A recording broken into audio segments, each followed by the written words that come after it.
Hello again, I'm Rev Nick. It's great to be with you for this video assembly, wherever you are.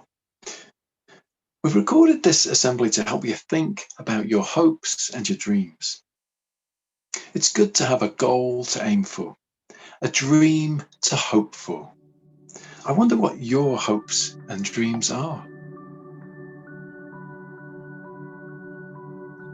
I wonder what your hopes are for this week, for this term, for this year.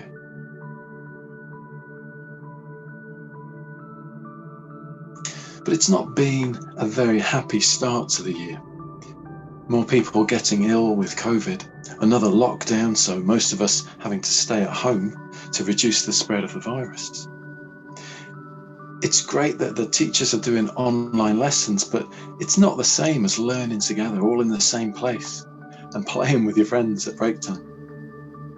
Maybe you feel like your hopes have been dashed and your dreams feel out of reach. Well, our story today is a traditional folk tale about 3 trees that had hopes and dreams about their future. Let's see what happened to them.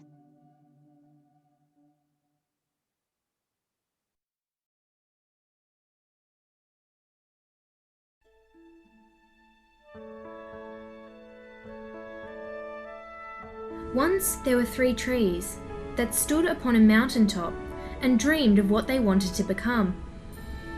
The first tree looked up at the stars and said, "I want to hold treasure, to be covered with gold and filled with precious stones. I will be the most beautiful treasure chest in the world." The second tree said, "I want to be a mighty ship.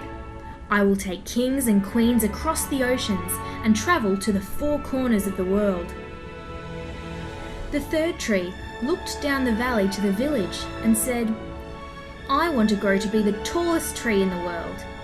I will remain here on this mountain as a sign. When people look up at my branches, they'll raise their eyes to heaven and think of God." Many years passed. One day, the woodcutters climbed the mountain. The first woodcutter looked at the first tree and said, "This tree is beautiful. It is perfect for me." With a swoop of his axe, the first tree fell. "Now I shall become a treasure chest. I shall hold beautiful treasure," said the first tree.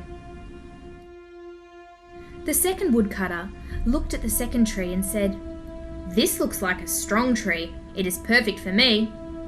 With a swoop of his axe, the second tree fell. "Now I shall become a mighty ship," said the second tree. The third woodcutter looked at the third tree and said, "I don't need anything special. Any kind of tree will do." And with a swing of his axe, he brought the third tree down. "What will become of my hopes now?" said the third tree. The first tree was cut up and made into a feed box for animals. The once beautiful tree was not covered with gold, nor with treasure. It was placed in a barn and filled with hay. The second tree was taken to the shipyard, but no mighty ship was made that day. Instead, the once strong tree was fashioned into a simple fishing boat. The third tree was cut into large beams, and with no real use for it yet, was just left in a lumberyard. Years went by, and the trees had all but forgotten their dreams. But one cold night, golden starlight poured in through the barn, as a young woman placed her newborn baby into the feed box that was made from the first tree. Her husband wished he could have made a baby's crib for the child, but this manger would have to do. Suddenly, the first tree knew that it was holding the greatest treasure of all time. Years later, a group of men climbed into the fishing boat made from the second tree. One of them was tired and fell asleep. While they were out on the water, a great storm rose. Some of the men were afraid the boat would sink and woke the sleeping man. He stood up, stretched out his hand over the water, and said, "Peace." The storm stopped as quickly as it had begun. Suddenly, the second tree knew that it was carrying the King of heaven and earth.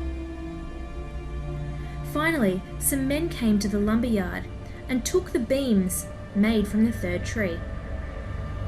It was carried through the streets as an angry crowd mocked the man who was carrying it. They continued to the top of the hill.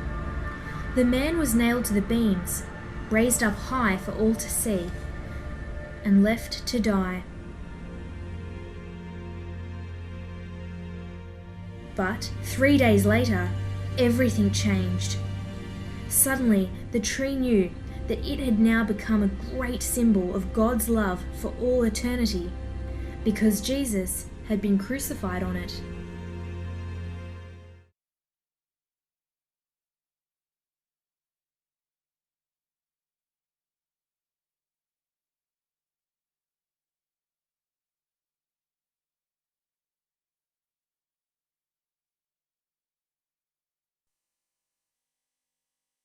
Well, I hope you enjoyed that story.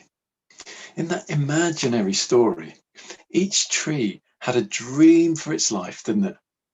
But those dreams didn't turn out in the way they'd expected. It seemed that God had a different plan for them. Initially, to start with, it was disappointing. But eventually, they realized that they had all played an important part in the life of Jesus, from his birth to his death. We all have hopes and dreams for our future, and that is a good thing. But some things don't happen the way we expect. There's a saying, the best made plans are laid to rest. The best made plans are laid to rest. Sometimes unexpected things happen, and it can seem that our plans have failed, our hopes have been dashed, our dreams shattered. But Christians believe that with God there is always hope. Even when Jesus was killed on the cross, 3 days later, he overcame death and rose to life. And so we try to hold our plans loosely. We try to trust that God has a good plan for our lives. We try to work with the things we have rather than the things we don't have. And we try to follow God's ways rather than following our own ways and relying on our own understanding.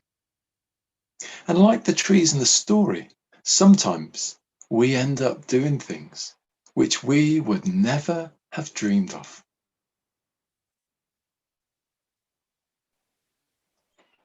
I'm going to finish with a prayer now. If you want to make this your prayer, just say Amen at the end. In our journeys to and fro, may God direct us.